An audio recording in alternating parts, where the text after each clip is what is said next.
Hello' guys, myself Nabajit Gogoi. মই আজি আহিলোঁ বাহঁতৰ ঘৰলৈ। বাহঁতৰ ঘৰত আহি পায়েই ফ্ৰিজত কি আছিলে উঠাই লৈ আনিলোঁ এয়া আইচক্ৰীম।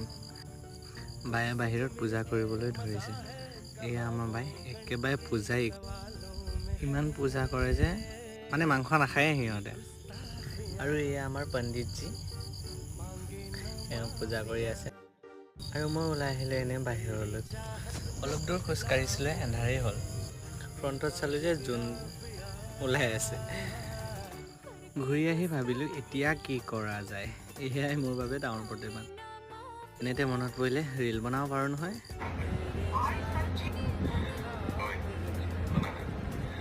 ফাইনেলি এটা গান গাম বুলি ভাবিছোঁ।